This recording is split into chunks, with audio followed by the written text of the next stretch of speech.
Yaxshimisilar do'stlar, yaxshi tidinglarmi? Bugungi bizniki paranglashadigan temamiz hamda hikoyamiz bo'lsa, shu sevgisizlik to'g'risida.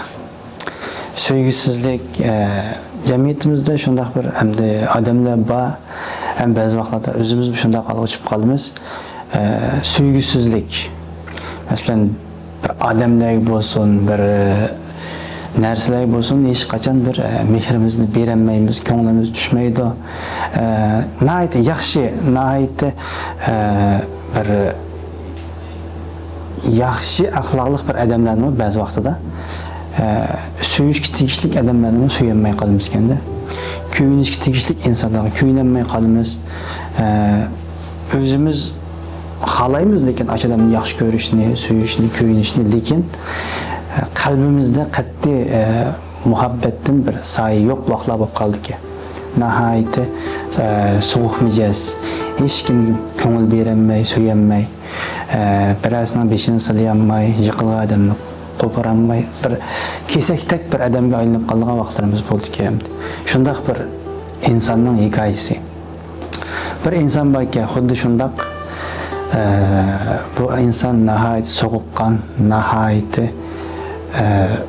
muhabbat degan narsadan hamda zarrachilik bir yurakda yo'q ekanda, mayli atrofidagi insonlar bo'lsin, mayli atrofidagi narsalar bo'lsin, hech qanday bir narsaga muhabbat yo'q ekanda. Nihoyat sovuqqon, ashtaq qopag'ini turib bilan yashaydi ekanda bu odam. Atrofidagi odamlarmi bu odamga yiqilishdan qo'rqaydi. Sababi bu odam har qanday odam bu odamga yiqilsa, bu odam sovuqqonlik bilan muomala qilib, har qanday odamni o'zidan zeriktirdi ekan. Shunday bir odam, endi bu odam o'zining shu kamchiligini his qildi. Hamda shu kamchiligidan o'zim bezor bo'ldi. Men nima ish qilmishdim? Atrofimdagilarga mehr berolmayman, muhabbatimni sunolmayman. Nima ish qilmishdan mijozim zalimishda to'ng meningki deb o'zimni qattiq qildi, beyaram bo'pti-da. Shuning bilan bu odam nihoyat beyaram bo'lgandan keyin bu odam bir olimni izlab beribdi. Bir olim odamni izlab berib, shu odamning oldiga kelib debdi. Yaxshimisiz deb ahvollashgandan keyin mening dadim eg'ir. Sizdan bergan bir maslahat, tarbiya olib keldim debdi. Olim debdi, qiyin so'zlarni sizni qanday dadingiz bor? Bu odam debdi, meningki dadim shundaqki, atrofimdagi insonlarga qat'iy muhabbatimni izhor qilolmayman. Har qanday bir mayli inson bo'lsin, mayli mol chorva bo'lsin, mayli bir go'zal tabiat bo'lsin, hech qanday bir narsaga qalbimda bir illiqlik paydo bo'lmaydi. Qalbimda bir sevgi paydo bo'lmaydi deb o'zini bir haqida tushuntiribdi. Tushuntirgandan keyin bu olim odamga nihoyat hayron bo'lib so'rabdi: "Sening ayoling yo'qmi?" "Ayolim bor. Ayolingni yaxshi ko'rmaysan" debdi. "Yaxshi ko'rmayman. Muhabbatimni izhor qilolmayman. Chunki har qitim ayolim menga nihoyat muloyimlik bilan, illiqlik bilan yaqinlashsa-mu, menda bir xil tirik, bir xil sapra bo'lish paydo bo'lib, ayolimning ko'ngliga azor beraman. Muhabbat yo'q" degandan keyin "Bolalarning-chi? Ayba bolalarning suyunmamsa, aykilatmamsa" degandan keyin "Bolalarim bor, lekin ularga muhabbatim yo'q. Muhabbatimni berolmayman. Shunda tatliq aykilab meni oldimga kelsa-mu, men aykiltishga qo'lim bormaydi. Chunki qalbim xohlamaydi" degandan keyin bu olimdan bu odamga ham deydiki, "Unda bo'lsa men senga bir vazifa topshiray. Shu vazifani qila olamsan" deydiki, bu odam "Qilaman. Agar shu muhabbatsizlik kesimida o'ngshaydigan ish bo'lsa, har qanday ish bo'lsa topshirsangiz qilaman" deydi. Degandan keyin "Unda bo'lsa oilangda, ya'ni uyingda qanday hayvonlar bor" deydi. Degandan keyin "Kala bor, bir tal qo'z bor, otlarim bor, to'ygilarim bor" degandan keyin "Undoq bo'lsa, sen vazifani angla" deydi. "Sana shunday bir vazifa topshirma. Bugun qaytib saq bir oy uyingdagi qo'zini kech tomoqdan burun öz qo'ling bilan halab etib, qo'zi yeydiganga halab etib, öz qo'ling bilan yegizsa. Qo'zi halabni yavatgan vaqtida bütün bedenlerini silab, dümbelerini silab, nahayet emmo qilgan asosda buningki shu tamog'ini yegizsa deydi. Degandan keyin bo'ldi deydi. İkinci aydan başlap 20 kechida o'g'inib, shu qo'ziga meva-chivi to'g'rab bersa deydi. Yaxshi mevalarni akilib to'g'rab, har kuni 20 kechada qo'yib, bir oy qo'ziga yegizsa deydi. 3-oydan başlap qo'zini har kuni 2 soat nahayet o't cho'plari chiroyli o'sgan yayloqlarga berib o'tlatsa.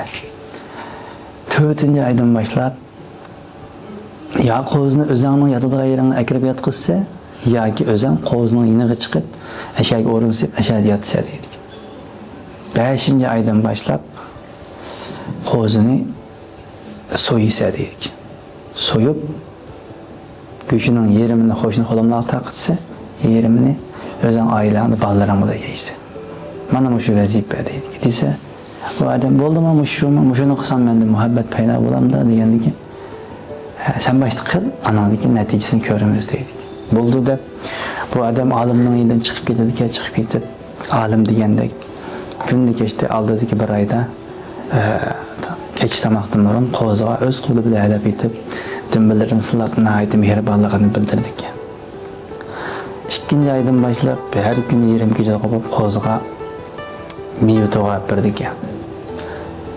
3-oydan başlap qo'zini yayloqlarga chiqib o'tlatib bir oy vazifasini to'liq o'rindaydik.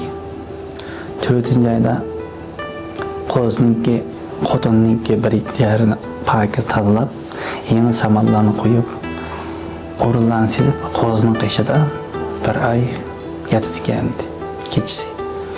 5-oy kelgan vaqtida bu odam qo'zini so'yadigan vaqt keldi endi. Vazifa shunda. Qo'zini so'yishdan yaltaydi.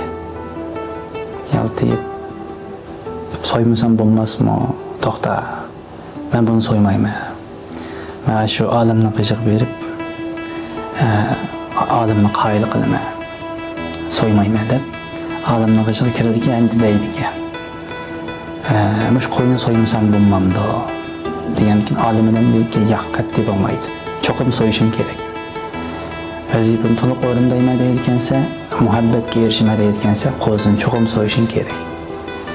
Amalsizlikdan qaldiki, pichoqni bilayotgan bilib, o'zi necha qitim so'ydiganga tamshalsami, qatti qo'li bormaydi. Shuning bilan qo'shnisini chaqirib, qo'shnisiga qo'zini so'yib berishga murojaat qildi. Hattoki qo'shnisi qo'zini so'yayotganda o'zi qarab turishga ko'zi bormay, kaynini qilib turib olgan. Qo'zini so'ydiga, yerim go'shini qo'shnilarga taqdirga, yerim go'shini o'z oilasi yeydiga. Bunda bu ish tutgandan keyin bu inson davomli qo'zni aslaydigan bo'lib qoldi. Kun kechdan oldiga kelganda qo'zni aslaydiga, yerim kechlarda o'g'inib kelsa qo'zni aslaydiga. Ko'chalarda mangsa ko'ziga qo'zi ko'rindiga. İşte yayloqlarımda nazar salsa chiroyli yerlarga qo'zi ko'rindiga. Zadi qo'zini sevg'inib bu odam nihoyat qayg'urdi ekan. Bir kun qanday bo'ldi? O'ylida o'ltasa, bu odamning qizi tuyuqsiz bir yerda yiqilib tushib, qo'lining azroq bir yeri sirilib qanab ketdi ekan. Cho'ng yo'q, lekin qo'lida azroq qon yiqib ketdi ekan. Bu odam shu tuyuqsizlik berib bolasini ko'tarib, "Voy bolam, nima bo'ldi? Bir yerim og'rimagandir" deb, aşağı bolani ko'tarib doktorxonaga yugurib ketib qoldik. Bu ishni ko'rgan ayol hayron qoldik. Tova. Balları dada deb aykilib, qutuq esilib, bo'ynoq esilsa, istirib tashlab tillaydigan hozir qizini ko'tarib, ko'ziga yosh kelib doktorxonaga yugurib ketib qoldi. Bu nima shog'ini deb ayol hayron qildi ekan ma o'zgarishga. Shuning bilan doktorxonadan qaytib kelib, bu ayolning qo'lini ching siqib turib, ayol tikilib qarab turib, shunday deydiki, ayolim meni kechiring. Men necha yildan beri sizlarga tabassum hadiya qilaman. nəhayət soğuqqanlıq bilan muamele qildim deb ayoldim hatta kechirim so'raydi ekan. Bu odam zot o'zgardi ekan. Mijoz shunda illiq o'ksidi ekan. Butun atrofidagi insonlarga muhabbat bag'ishlaydigan, yetim yesirlarning beshini silaydigan, yiqilgan odamni tug'iladigan nəhayət bir yaxshi bir shaxsga aylandi ekan bu odam. Bunu ko'rgan atrofidagi qo'shni xo'limlar, insonlar, urug' tuqqanlar hammasi hayron qoldi ekan. Şuna bir kunlar o'tib bir kuni bu odam hiliqi olim odamni esiga kelib qolibdi. Hisobda bu odamning o'zgarishiga shu olim odam sababchi bo'lganda, o'sha odamni bir berib ziyorat qilib kelay deb, shu olim odamning uyiga yana bordik, berib salomlashib, ko'rishib, ahvol so'raydik. Men sizdan bir so'raydigan savolim bor. Bugun shu savolni so'rag'im keldim. Qani so'rag'im desa, şu çağda eğer ben şu kozunu soymagan bolsam qattiq bo'lmamdi. Aş kozunu soymagan bolsam mening qalbimga muhabbet paydo bo'lmamdi deb savol so'raydi ekan. So'ragandan keyin olim odam deydi ki bo'lmadi. Aş qo'yni soydingiz, qalbingizga muhabbet indi. Agar soymagan bo'lsangiz qalbingizda muhabbet paydo bo'lmaydi deb, yana shunday deyilganki, jarohat, og'riq yo'q qalbda, jarohat, og'riq yo'q qalbda muhabbet bo'lmaydi deyilgan. Cho'qim qalbimizda muhabbet bo'lishi uchun bir narsaga bu mayli bir narsaga bo'lsin, mayli bir inson bo'lsin, esdashlik, ko'ngil bo'lish, kuyinish bo'lish uchun qalbimizda az-to'la og'riq, jarohat bo'lish kerak. Hamda shunday deyilganki, insonni inson qilib turilgan insonning qalbidagi og'riqlar, jarohatlar insonni boshqa insonlarga tabassum hediye qilg'izdigan, davomli kulimsirab muomala qilg'izdigan, boshqa insonlarga esdashlik qilg'izdigan, ojizlarning beshini silg'izdigan, yiqilgan insonni uylab tug'izdigan, qilg'izdigan narsa insonni. Ya'ni shu yuragimizdagi, qalbimizdagi jarohatlar, og'riqlar. Shunga biz ba'zi vaqtlarda qalbimizdagi og'riqlarni, jarohatlarni nihayat qayg'uli holatda atrofimizga insonlarga bildiramiz endi. İşte bo'lib ketdi ishlar, munda bo'lgan, munda deb. Lekin biz bilishimiz kerakki, bizni insondek yashayotgan, bizni nihayat to'g'ri ishlarni qilishga boshlayotgan, ya'ni shu bizning qalbimizdagi yo'qotishlardan, voz kechishlardan, qayg'urishlardan, har xil turdagi ishlardan kelgan azoblar bizni insondek yashashimizga sababchi bo'lganda, shuning uchun har bir insonning qalbida jarohat, og'riq, ozdola bo'lishi kerak. Nimishqa bo'lishi kerak? İnsondek yashashimiz uchun shu narsalar lozim. Jarohat, og'riq bo'lmagan qalbda muhabbat bo'lmaydi.